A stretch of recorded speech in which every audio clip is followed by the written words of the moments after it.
Aramutse muraho neza.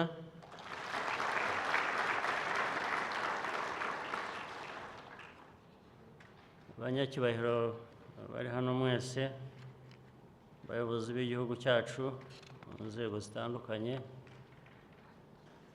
nagira ngo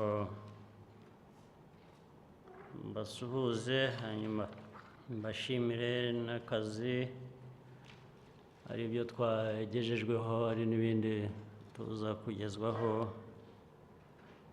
mu mwanya uri buze. Ibyanjye ni kugerageza ndahera ku byo mwaganiriye ejo, kuko ndibwira ko biza kumpa interuro nziza.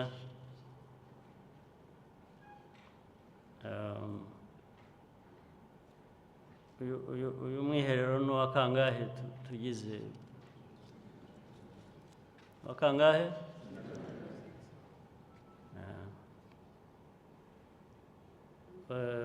Gukora ikintu inshuro 12 cyangwa kubwirwa inshuro 12 ntiwumve, ugomba kuba ufite ikibazo. Ugomba kuba ufite ikibazo kiremereye, ubwo biba bishaka ngo twisuzume, turebe umuntu yakumva ibintu, yabwirwa ibintu, yakora ibintu inshuro 12, ntihagire ibintu byinshi bihinduka, ubwo nuba ngo hari ikibazo, hari icyo ugomba gusuzuma ugahindura. Niho ndi bubanze guhera. Ibyo mwaganiriye ejo, ibyo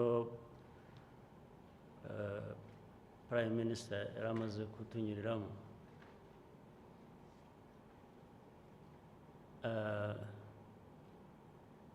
kugira ngo niba mwamfasha numve igishya cyaganiriwe cyangwa se igishya cyavuyemo nka commitment, icyo ari cyo gitandukanye n'ibindi by'izo nshuro zabanje imbere y'iyi ngiyi. Hanyuma nanjye nshyira umutima hamwe, mvuge ngo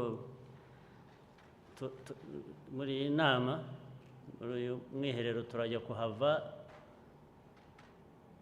dufite icyizere ko ibintu bihinduka cyangwa bizahinduka. Ndagira ngo abe ariho mpera. Ni iki? Usibye gusezeranya bisanzwe ku bintu bigiye guhinduka,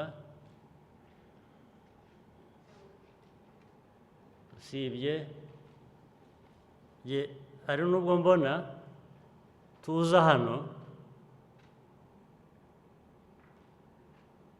mbere yo gutangira n'umwiherero n'ibyo dukwiye kuba tuganiramo, abantu batekereza gutaha kuva mu mwiherero. Urumva icyo nshaka kuvuga? Ubu sindishobora niba abenshi hano urede mu mutwe wacu hatarimo turava haryari, turataha ryari, buracya ryari ngo tugende, kurusha no kuvuga ngo ariko akazi kahatuzanye kubanza karemereye, turakifatamo dute, turakora iki gihindura ibyo tugiye gukora cyangwa ibyo dusanzwe dukora. Nibyo mbona, ariko nshobora kuba mbona ibitari ibyo. Ndashaka ngo mumpakanye, ndashaka ngo mumbwire ngo ya ntabwo ari byo. Nimbona umpa ibindi bitekerezo yampakanije, ndishima kuko ndaba nzi ngo nibeshyaga, kandi ibyo twifuzaga nyine tugiye kubigeraho. Nicyo nshaka ko tuganira.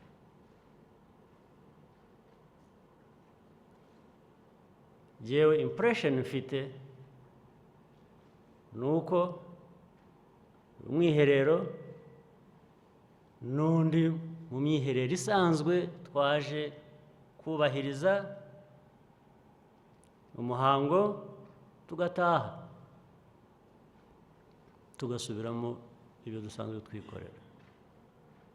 Ndashaka ngo mumpe a different opinion, mumpe a different impression. Prove to me that I am wrong, and I will be happy to be wrong.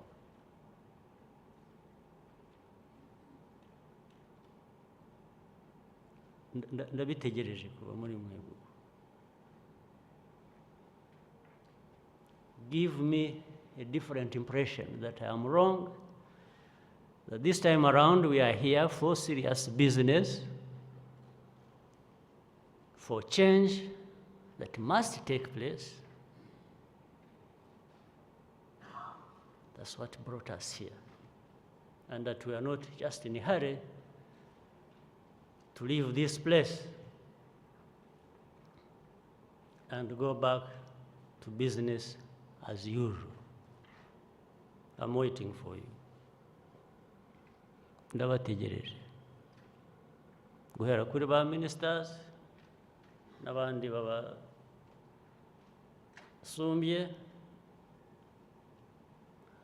izindi nzego zose ziri hano. Ndashaka ngo mumpe something different. Something different that is going to work for us differently and deliver what we want to our people.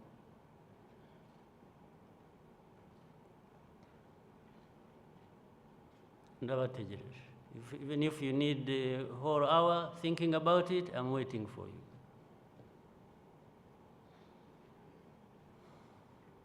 That's even why I'm thinking, instead of people coming here hurrying to go back, they are going back in their minds before they have even arrived here.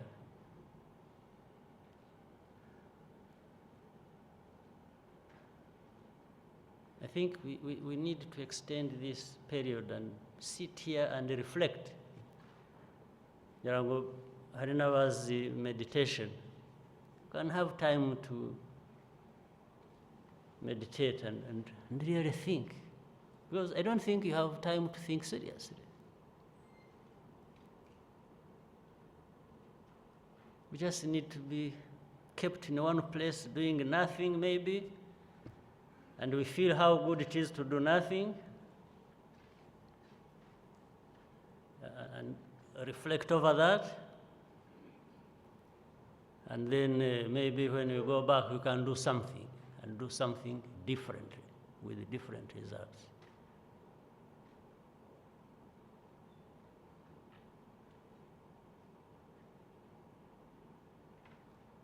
Nawasubiri. Ndabategereje mubwire. Other than what you discussed, which the Prime Minister tells me was a very serious discussion.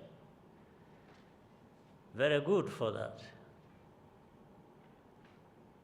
But I'm afraid you must have discussed this as an end in itself. But this can't be an end in itself. It must have been a process to lead us to something more concrete. And that's what I want to hear, and that's what I want to see.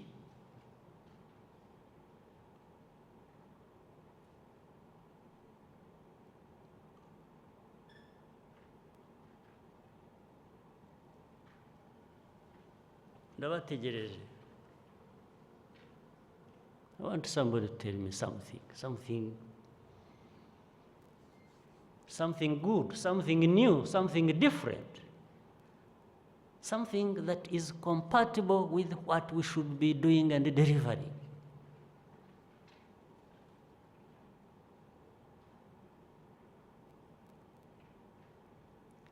Well, I'm not capable of changing anybody here to be different or to think differently.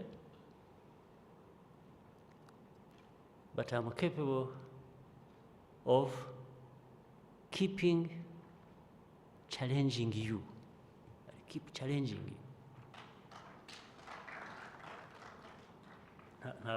Ntabwo nahindura abantu ngo babe uko numva bakwiye kuba bameze, twirirwa tuganira kandi tunemera. Ntabwo ari igihe bivamo gusa n'ejo mubivuga nyine, ntabwo nari mpari, nimwe mwabyiganiriye, nta n'uwo nari natumye ngo mvugire.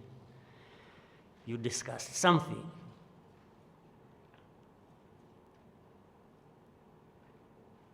There is something you agree must happen. It's from you, it's not from me. I'm just building on what you discussed.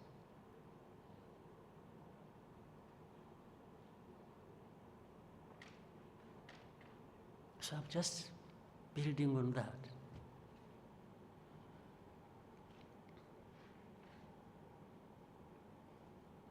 Apart from people here every day repeating themselves, being defensive, talking too much, everybody has explanation, everybody is right, it's the other one who is wrong, it's not him, it's not her, it's the other one. And we keep at that for all these years. Nobody takes responsibility, nobody owns up, nobody, it's always the other one. It's the other, n'undi n'urundi rwego, ntabwo ari wowe. Wowe, ukabaza umuntu ibintu yarakwiye kuba akora yarakoze 5 years ago. Yarafashe responsibility, ukamubaza today, what happened? Ati no, atariko twaraye tugize inama ati tugiye kubikora. After 5 years.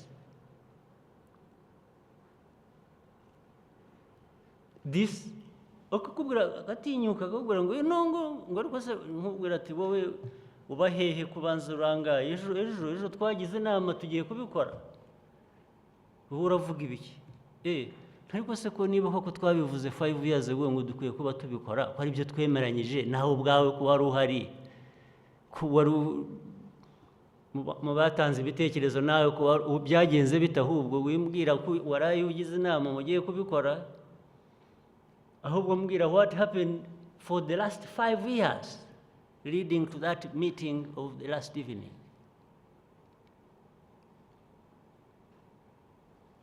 Buri munsi, it's a daily discussion with ministers, between me and these ministers. I can see one culprit here, Minister of State of Minagri. Buri teka bambwira ko bareba bagize inama.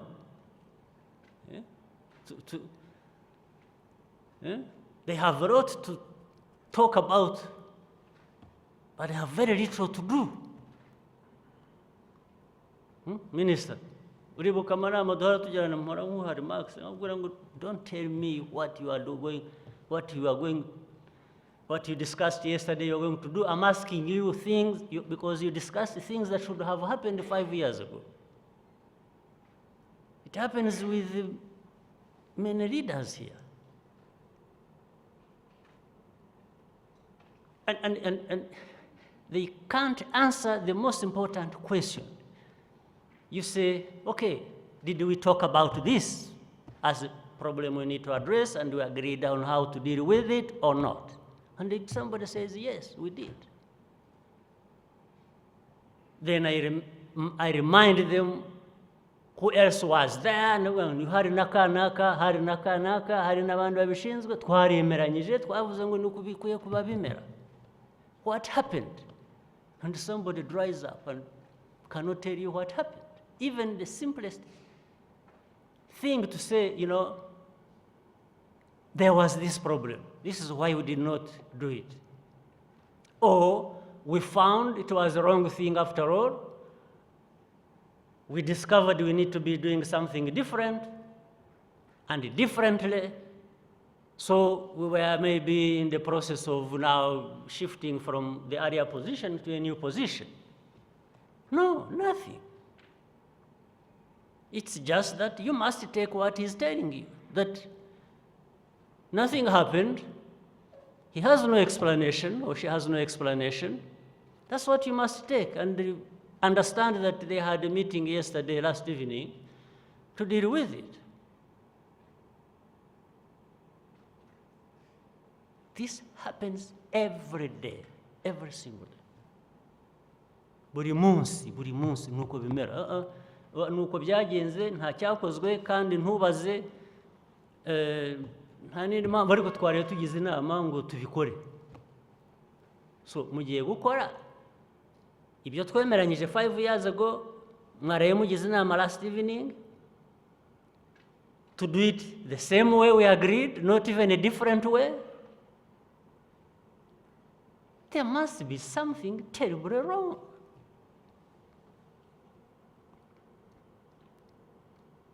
Ibyo Prime Minister avuga twubahirije ngo 70% ngo hasigaye 20%, I don't agree. For me, that kind of behavior costs us 100%. Nuko nabimushubijemo n'abantu ni ibihe mvuga ibitarakozwe. Iyo njya kujya mu byakozwe, nkabaza ngo ariko iyo 70% yo ni iyi, you would have had problems. Nabyihoreye gusa.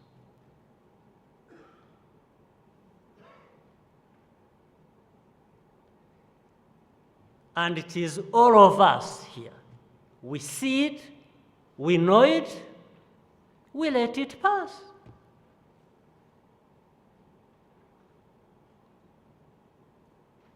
We know it. We know what goes wrong every single day. All of us know it.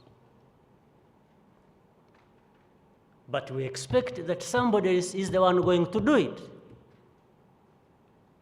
And somebody else is you. There is no other person going to do it.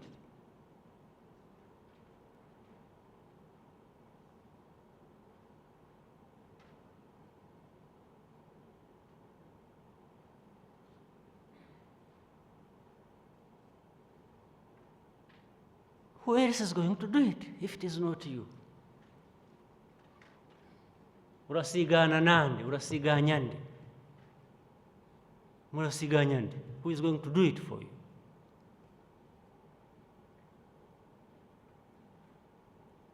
This Rwanda of ours, who is going to do it for us? Let me tell you what you know. This Rwanda, you see,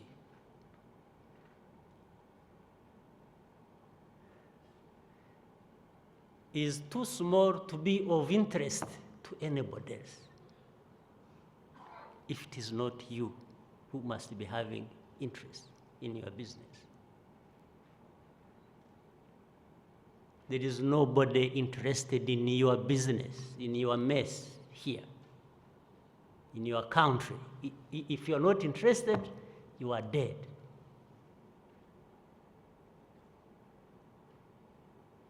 Nobody, not a single. Ababaza kubabeshya hano, these ones who come to tell you lies. They tell you lies. Nobody is interested in you. You have nothing to offer. Find something to offer to yourself. Don't think there's anybody interested in anything we're going to offer. Don't think these people from Europe, America, Asia are spending nights thinking about Rwanda. Not a single one of them. Well, there are some people who come here to tell you lies every day, who come to praise you. Hey, do you know so and so?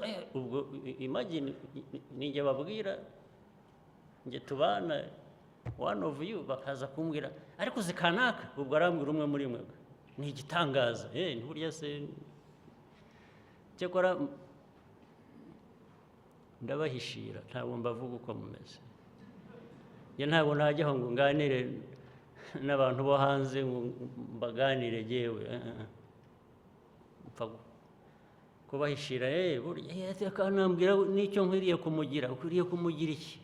Ni igitangaza, ni performer. ubuso bibwiwe niki performer akorera leta yiwanyu performer aragukorera wowe ubwiwe niki performer w'iwacu iby'iwacu ko bizwi nabi wacu natwe wowe ubibwiwe niki ubu birwa babambwira ko muri the best performers the best performers mu biki mu byo bakorera wenda ariko birashoboka ni good performers mu mirimo mu bakorera sinzi iyo mu bakorera iyo ariyo ariko ngenda ndavuga ubu ngenda cyari hano mu Rwanda ndavuga iby'iwacu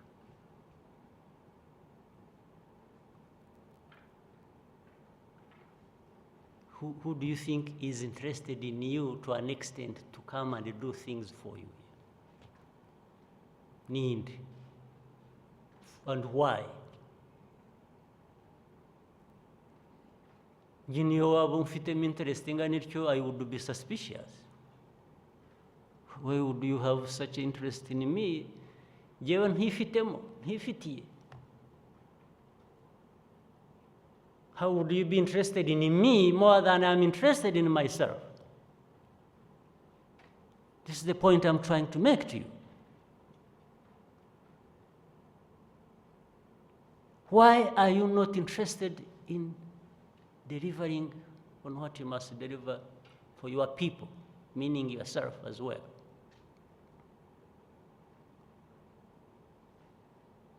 What is all this that goes on for years? Decades.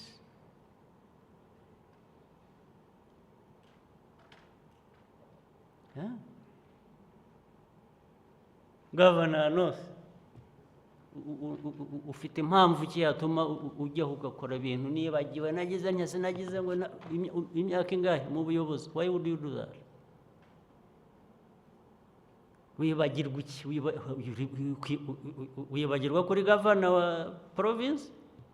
Buriya hari moment ushobora kwibagirwa kuri governor.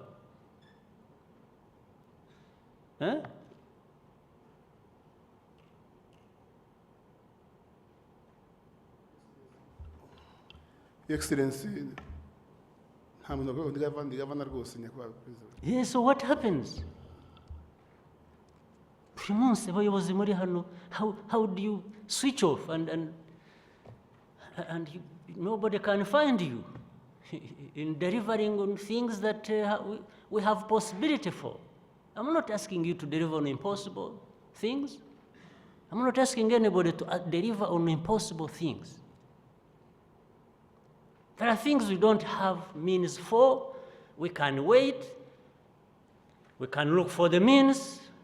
And we understand that we are waiting because we have no means currently, and we have to look for means and for delivery on the future. But how can we fail to deliver on what we have means for?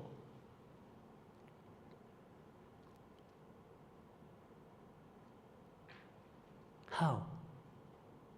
Gatiti. How can we do that? Minister of Finance, you're supposed to be planning, you're supposed to be, then you throw money to things and let happen what must happen. Between you and Fazil, you put money in the budget, you go to build the prisons and what, you don't care what happens in between.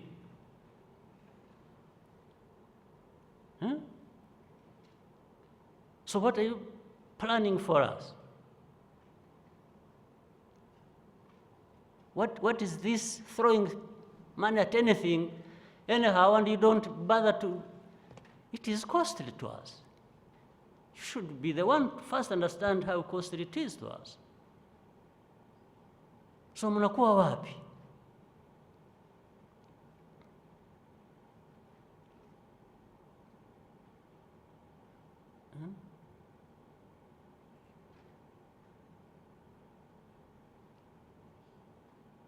What happens? Fazil, well, Minister, on that particular one, there are many things, but talking about that, ubu tujye kwiruka inyuma y'abandi bantu who did wrong things, tujye kureba mayor Abanyarugenge cyangwa turebe mbasize aho ngaho mwebwe who should have done it, followed it to make sure that the right things were done. Why should I run after those when you are sitting there telling all kinds of stories that don't add up? Huh?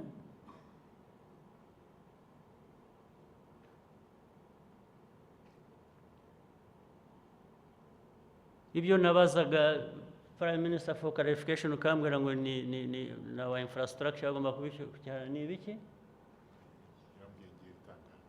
Hey, things on the energy side, infrastructure, RDB. Why don't you explain to us why things go wrong to that extent? Mnakuwa wapi? Because the Excellency, Gishoma, the disaster, uko byagenze Excellency, uko mbivuga. Ntabwo numva. Murakoze Excellency, Gishoma hagomba gukorwa uruganda rutanga megawati 15 rushingiye kuri pit. Design was wrong kuko rukoresha amazi, so rakora rugiye kurangira it was realized ko ugomba kubaho na part y'amazi. Icya kabiri kirimo, so imagine ubwo mugiye gukora ikintu not even a layman kenshi bajya gukora ibintu banyura mu some kind of thought process bagenda batikinga, this is what you need, this is gukora checklist y'ibintu 5 10, ariko bagiye gukora ikintu ntibazi ko gikenera amazi, they discover it. Ubu n'abaturage baho Gishoma uvuga, they could have done it better through that. Ariko mwebwe ni mwe the ministries ni mwe kandi muzi ko muri bitangaza. Yes, birega ko muri aho mwese muri bitangaza. That's why you think the problem is with somebody else, not with you. Mwese muri bitangaza, ariko noneho uri bitangaza munaniwe kumenya what you needed to do a simple thing.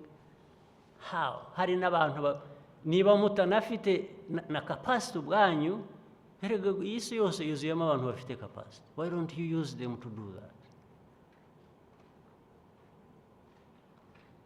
But you can't do it because you are not there. You are not there mentally, you are not there. You are just lost in yourselves. Several individuals operating all over the place. It's not we as a system.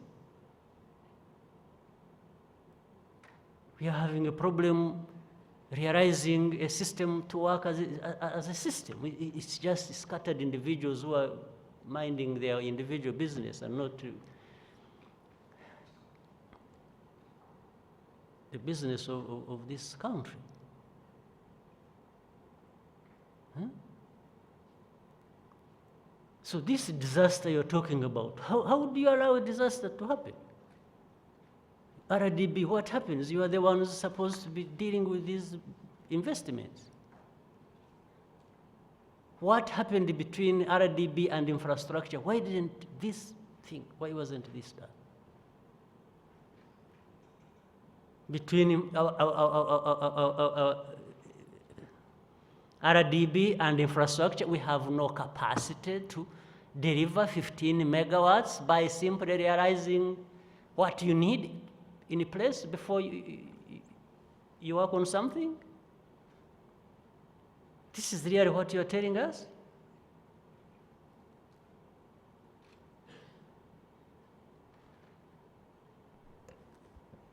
Very sorry, Excellency, we've now rectified it, but unfortunately, it happened.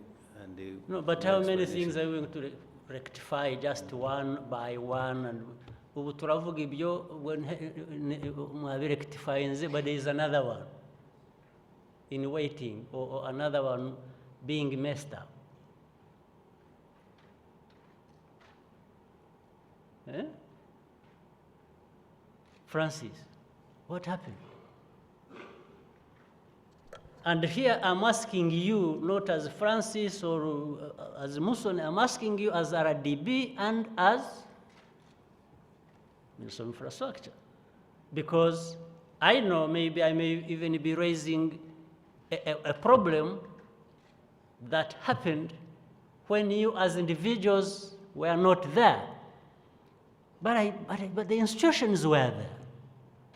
This is why I want to be clear that I'm putting this question to you, not because you were even there as individuals, but as institutions you lead, you were there. So Francis, what do you think goes wrong, and why does it continue getting wrong?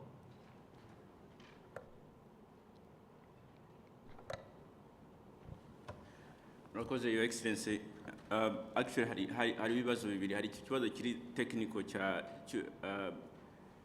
cy'uruganda rwagomba gutunganya amashanyarazi, ariko hari n'ikibazo cya kabiri cyo gutunganya nyiramugengeri yagomba gukoreshwa kugira ngo amashanyarazi aboneke. So ikibazo cya technical cyo gutunganya uruganda Minifra Rwanda Energy Group barimo kugitunganya, ariko ikindi cya kabiri uruganda rwa rufitanye barimo kugitunganya. Just give us a feel of what time we have lost. First of all, for me, another problem that you have, you are not time sensitive. For you, it seems the issue of time doesn't arise. Hey, tell people how much time, other than the loss in terms of other resources, tell us how much time you've lost on that.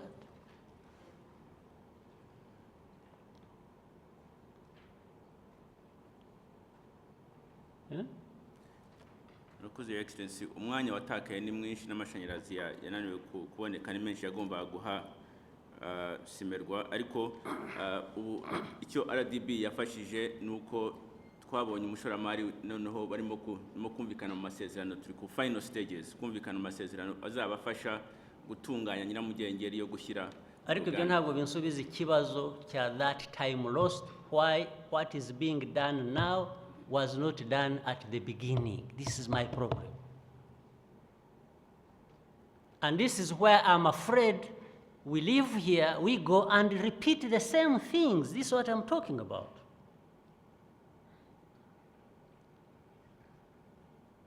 So you are telling me what you are doing now to rectify something you should have done 2 years ago, 3 years ago,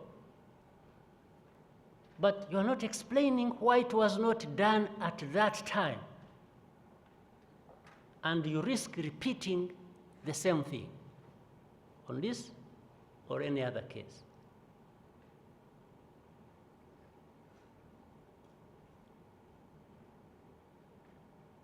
This is the problem.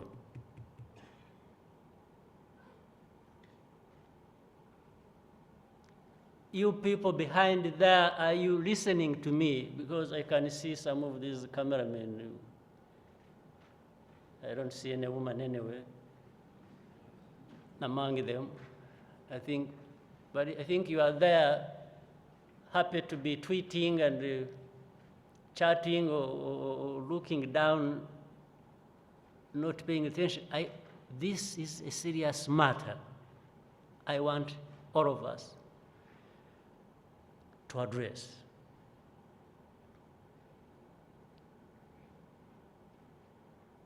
We can't keep repeating ourselves and doing nothing about it.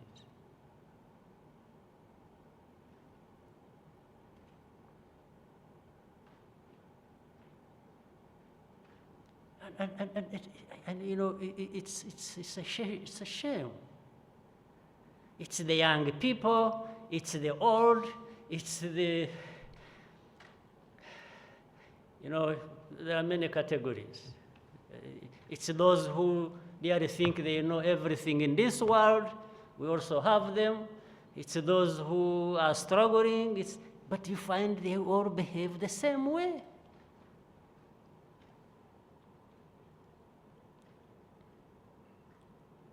Hey, we have the young people who are, who are always making everyone aware that they are young people. Yes, I don't mind, and I'm grateful. But what are you delivering? Hey, young is good, but it's even better when you're using that young age to deliver something. Because you are quicker, you think faster, you think better, you've educated, yes, then I expect from you that you must deliver. It's not just enough. Well-educated, fine, but what is your being well-educated delivering to these people of Rwanda? This is what I'm talking about.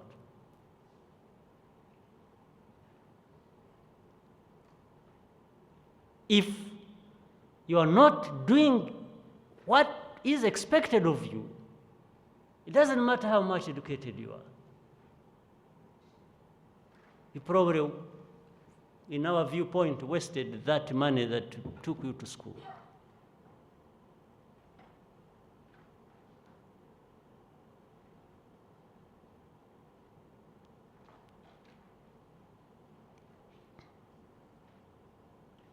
And you better listen more to the one who criticizes you, because it challenges you to think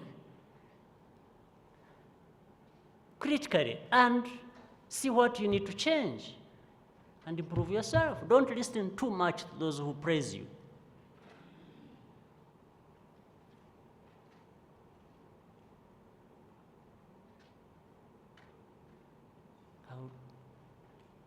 Listen more to one who criticizes you and less the one who praises you.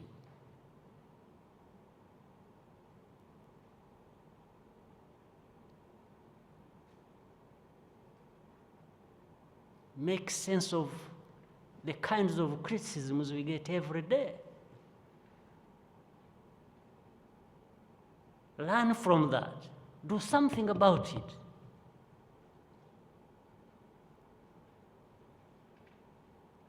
Don't just be so full of yourselves as individuals, because if that was delivering to us what we want, then we wouldn't be having no complaints today, because there are many who are so full of themselves. We have so many of those.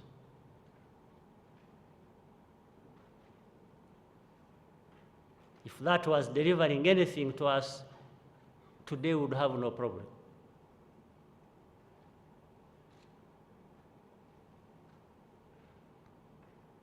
But being so full of yourself and in the end do little or nothing, I don't know what sense you find in that.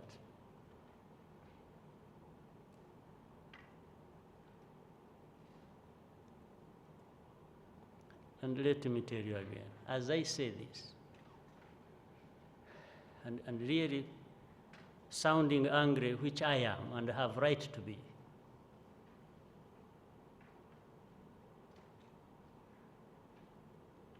originates from one thing. The challenges we have as a country, Rwanda,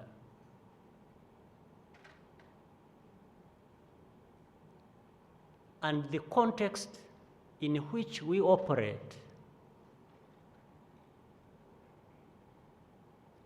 are completely different from what you see elsewhere. For us, Rwandans, we are not spoiled for anything. We have to struggle. We have to struggle every single day to get what we want to get. Nobody's going to deliver it for us or to us. Nobody. Therefore, you can't even do things on the basis that you are better than so and so, that you are better than so and so. We have many people to compare ourselves with,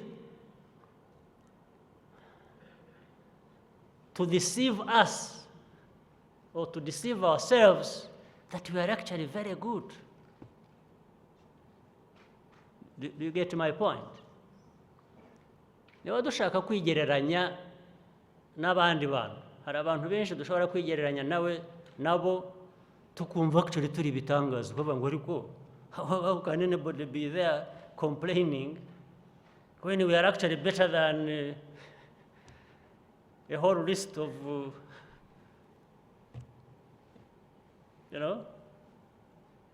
entities you can name. Kuvuga ngo ariko uyu muntu abo kwigereranya nabo tugasanga turi bitangaza barahari, ariko what does that deliver to us? Biduha iki? Twigereranyije tugasanga turuta abatameze neza, biduha iki? Just feel good that we are better than somebody else? No. For me, it's what are we getting from it that transforms the lives of our people, period. If you are comparison in a neighbor or some distant entity, it does not arise for me. It doesn't make sense. I don't want to compare myself with anybody else that I am better than. If you want to make a comparison, okay, compare yourself with those who have achieved what we are struggling to achieve. Isn't it? Isn't it a better deal? Yes.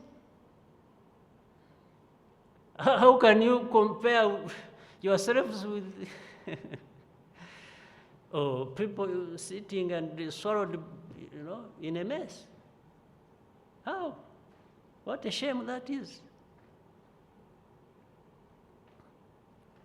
Kujya wirirwa wirata ngo ufite abo uruta ariyeri. I mean, this is not who we should be, honestly, as far as I know.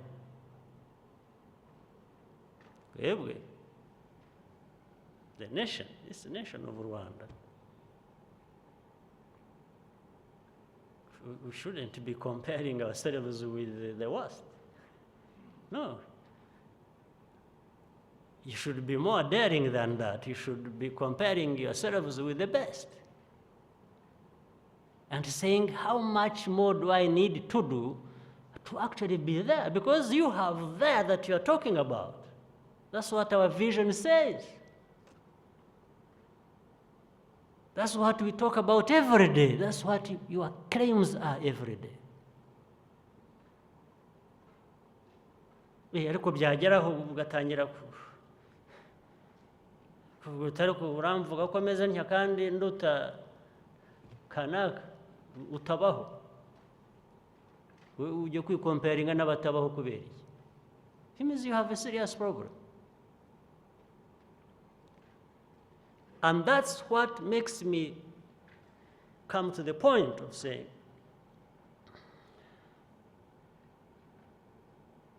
before we get lost in the generalities of, examining the system,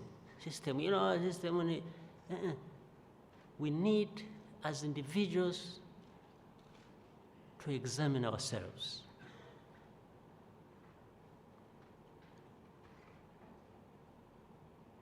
If we don't do that,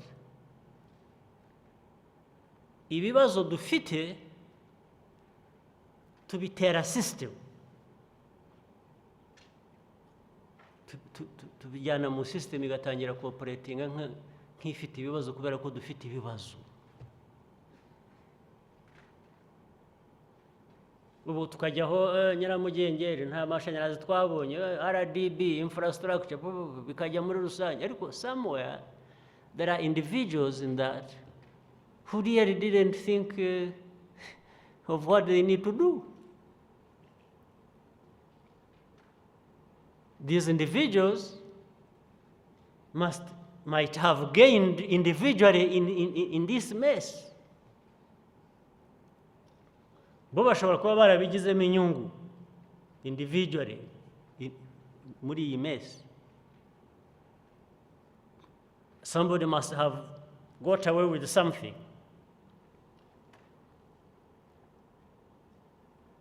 And it always smells bad. It always happens that some people get away individually with something. And all of us inherit the mess and start blaming ourselves as a system. Yeah, but that's what happens. A system is just the aggregate of